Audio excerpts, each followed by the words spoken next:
Salut tout le monde. Bon allez, petit unboxing des pièces que j'avais commandées pour lui. Évidemment toujours au même endroit.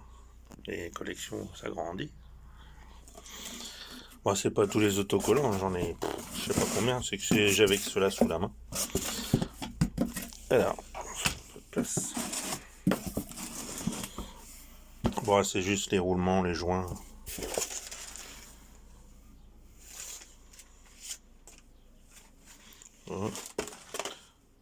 La loctite pour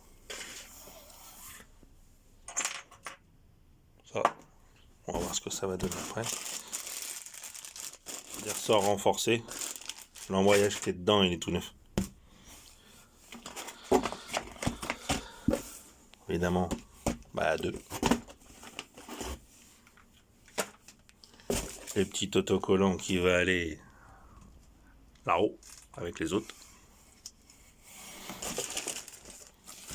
Une pochette complète. Bon, évidemment, c'est le joint de culasse. Il va pas servir à grand chose. C'était pour le joint de pompe. Bah, tous ces joints là. Et j'ai repris pour l'autre côté. Et puis bah ça. Voilà. Bon bah. Plus qu'à monter tout ça. Bon, petite reprise encore. Plus qu'à monter ça dessus. Bon, j'ai essayé de pas prendre quand même de la daube. J'ai pris quand même quelque chose, c'est du prix du SKF. Je pense que c'est en plus de parce que j'ai eu plus pas mal d'avis là-dessus, que si jamais ça pète comme c'est du plastique, bah ça passe mieux dans les cylindres quoi, que de la ferraille. J'ai vu ça dans certains montages qui disaient que c'était quand même mieux. Après, est-ce que ça dure dans le temps? Bon, après, c'est du SKF, je pense que c'est quand même assez costaud. Pour la ref.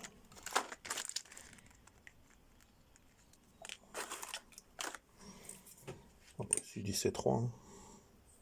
J'aurais préféré du C4, mais je sais pas ce qu'il y avait de dispo.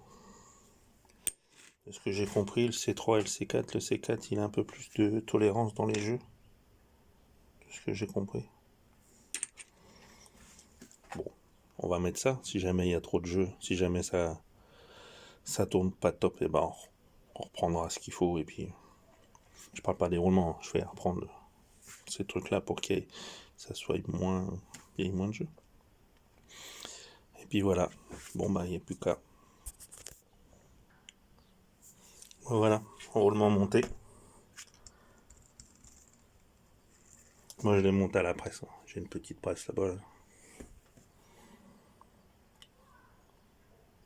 Je trouve que c'est pas mal. Après on peut mettre congèle, chauffer, machin.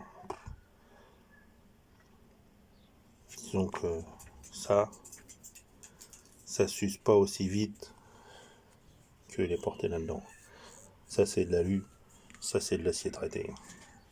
Ça veut dire que vous voulez démonter je sais pas combien de fois, ça va pas bouger tant que ça.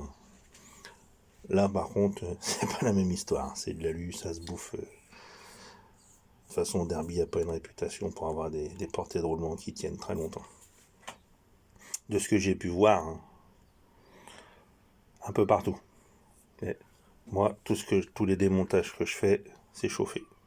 Et quand c'est chauffé, c'est-à-dire, je le mets à plat, le vélo il tombe tout seul. C'est-à-dire que je tape pas dessus. Et même quand ils sont fermés complètement, je le retourne et tac, tout doucement, ça doit sortir tout seul. Au pire, s'il faut que je chauffe un petit peu par là, je chauffe un peu par là, mais je ne frappe jamais là-dessus. Ça sert à rien. Ça a un coup à casser quelque chose. Et que si jamais ça sort pas et qu'il faut taper, c'est qu'il y a un loup quelque part. Il y a quelque chose qui a été mis en force et forcément, il faut contrôler tout ça. Bon, je vais vous épargner leur montage complet. Je crois que tout le monde sait comment on fait. Il y a des tutos à chier sur YouTube.